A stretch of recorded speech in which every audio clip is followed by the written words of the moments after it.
Halo semuanya, saat ini saya akan membuat video mengenai teori dari Virginia Henderson untuk memenuhi tugas dari ujian akhir semester dari mata kuliah Pemenuhan Kebutuhan Dasar Manusia. Namun sebelum itu, perkenalkan, nama saya Naisel Audia Hender dengan NIM 2414201091. Saya dari kelas A4 semester 1, Fakultas Keperawatan, Prodi Ilmu Keperawatan dari Universitas Pembangunan Indonesia Manado. Untuk penjelasannya, simak di video selanjutnya. Oke teman-teman, saat ini saya akan memulaikan pembahasan mengenai teori Virginia Henderson. Dan untuk dosen pengampu di mata kuliah ini adalah Nurse Hani Mokorimban Eskep Mkep. Kita masuk pada pembahasan yang pertama, yaitu biografi dari Virginia Henderson. Virginia Avenel Henderson lahir di Kansas City, Missouri pada 30 November tahun 1897. Henderson tumbuh besar di Benford County, Virginia, di mana ia menempuh pendidikan di sekolah khusus anak laki-laki. Ia tertarik dengan dunia keperawatan selama Perang Dunia Pertama, karena keinginan untuk membantu anggota militer yang sakit atau terluka. Nah, pada tahun 1918, Henderson masuk di sekolah perawat militer di Washington DC dan lulus pada tahun 1921. Setelah itu, ia bekerja di Henry Street Visiting Nurse Service selama 2 tahun dan diterima menjadi pengajar keperawatan di Norfolk Protestant Hospital di Virginia pada tahun 1923. Pada tahun 1926, Henderson telah meraih gelar BS dan MA di bidang pendidikan keperawatan dan memutuskan untuk melanjutkan studi di Teacher College di Universitas Columbia pada tahun 1929. Pada tahun 1932, Henderson telah menjadi sarjana setelah lulus dari pendidikan keperawatan. Virginia Henderson bergabung dengan Universitas Columbia hingga tahun 1948.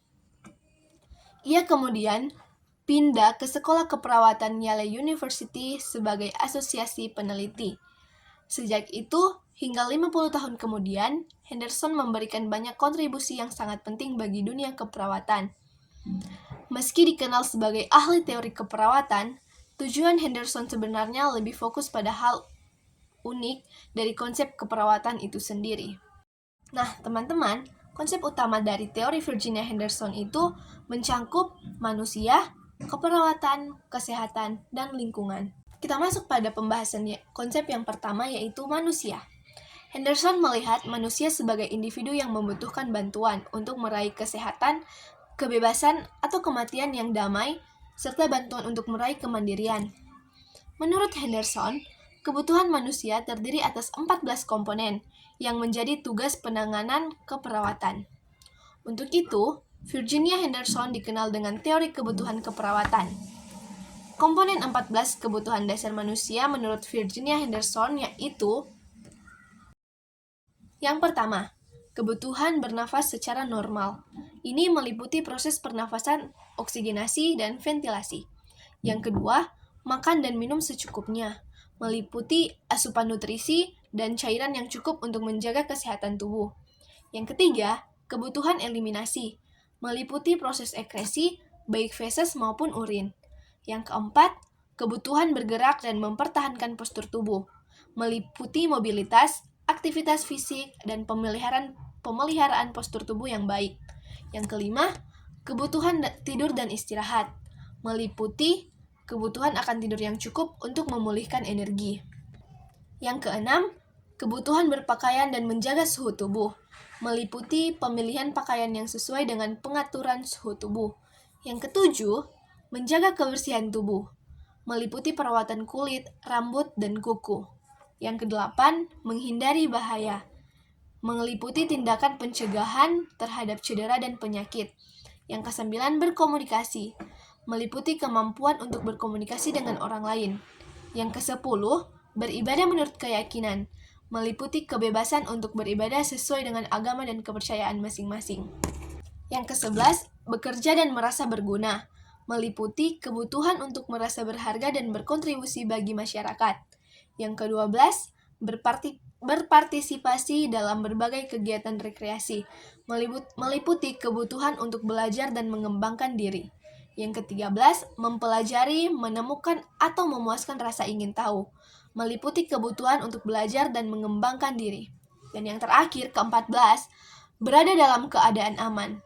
Di sini meliputi perlindungan diri dari bahaya fisik dan psikologi. Nah, teman-teman, itu dia 14 kebutuhan dasar dari teori Virginia Henderson. Konsep utama teori Virginia Henderson yang kedua yaitu keperawatan.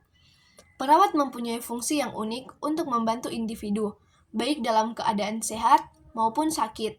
Sebagai anggota tim kesehatan, perawat mempunyai fungsi independen di dalam penanganan perawat berdasarkan kebutuhan dasar manusia. Untuk menjalankan tugasnya, perawat harus memiliki pengetahuan biologi maupun sosial. Dan yang ketiga, kesehatan. Sehat adalah kualitas hidup yang menjadi dasar seseorang dapat berfungsi bagi kemanusiaan. Memperoleh kesehatan lebih penting daripada mengobati penyakit. Untuk mencapai kondisi sehat, diperlukan kemandirian dan saling ketergantungan. Individu akan meraih atau mempertahankan kesehatan bila mereka memiliki kekuatan, kehendak, serta pengetahuan yang cukup. Dan yang terakhir, yang keempat, lingkungan. Di sini ada beberapa hal yang perlu diperhatikan terkait dengan aspek lingkungan, yaitu yang pertama, individu yang sehat mampu mengontrol lingkungan mereka, namun kondisi sakit akan menghambat kemampuan tersebut. Yang kedua, perawat harus mampu melindungi pasien dari cedera mekanis. Yang ketiga, perawat harus memiliki pengetahuan tentang keamanan lingkungan. Yang keempat, dokter menggunakan hasil observasi dari hasil penilaian perawat sebagai dasar dalam memberikan resep. Yang kelima, perawat harus meminimalkan peluang terjadi luka melalui saran-saran tentang konstruksi bangunan dan pemeliharaannya.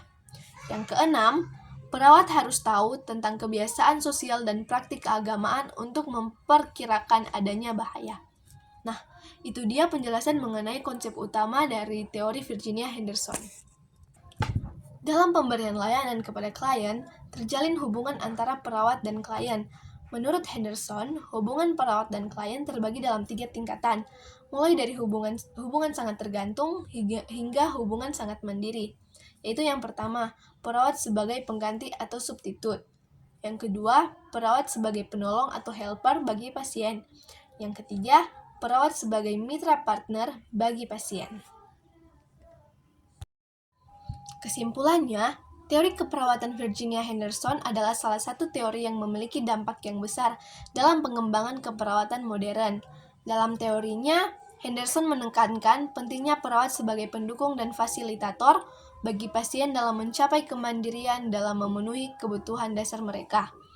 Prinsip-prinsip dalam teori ini masih relevan hingga saat ini dan dapat mengoptimalkan kualitas asuhan keperawatan yang diberikan kepada pasien.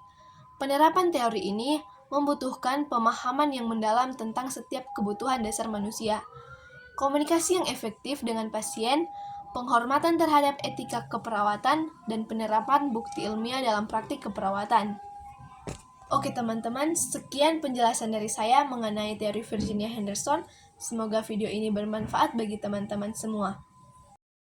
Dan untuk teman-teman semua, informasi penting untuk teman-teman semua, apalagi untuk teman-teman yang sudah kelas 12 dan masih bingung mau masuk di universitas mana, ayo bergabung bersama kami di Universitas Pembangunan Indonesia Manado. Di sini sudah memiliki 6 fakultas, yaitu yang pertama Fakultas Pertanian, Fakultas Hukum, Fakultas Teknik, Fakultas Ilmu Sosial dan Ilmu Politik, Fakultas Sastra, dan Fakultas Keperawatan. Ayo bergabung dengan kami, dan untuk video lengkapnya mengenai Universitas Pembangunan Indonesia Manado, bisa dilihat di video setelah ini. Selamat datang di Universitas Pembangunan Indonesia Manado, yang terletak dekat dengan kawasan bisnis Bahu Mall Manado. Tempatnya di Kelurahan Bahu, lingkungan 3 Manado, sangat strategis di pusat kota Manado.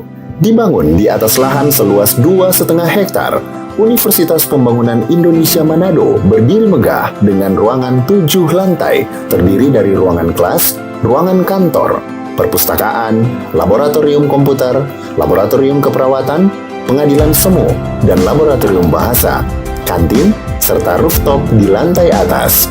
Universitas Pembangunan Indonesia Manado memiliki 6 fakultas dengan program studi, yaitu Fakultas Pertanian, Prodi Agribisnis, Fakultas Hukum, Prodi Hukum, Fakultas Teknik, Prodi Teknik Elektro dan Teknik Sipil, Fakultas Ilmu Sosial Ilmu Politik, Prodi Ilmu Politik, Fakultas Sastra, Prodi Sastra Inggris, Fakultas Keperawatan, Prodi Ilmu Keperawatan, dan Profesi Nurse. Didukung oleh sumber daya manusia yang berkompeten dan tersertifikasi, Universitas Pembangunan Indonesia Manado memiliki dosen dan tenaga kependidikan dengan latar belakang S2 dan S3 lulusan dalam dan luar negeri. Proses belajar mengajar dilaksanakan dengan teknologi informasi merujuk perkembangan dunia modern saat ini, dilakukan dengan sistem e-learning dan sistem ujian online atau ULAIN. Hasil tracer student Universitas Pembangunan Indonesia Manado dan fakultas menyebutkan lulusan UNPI sudah tersebar di dalam dan luar negeri.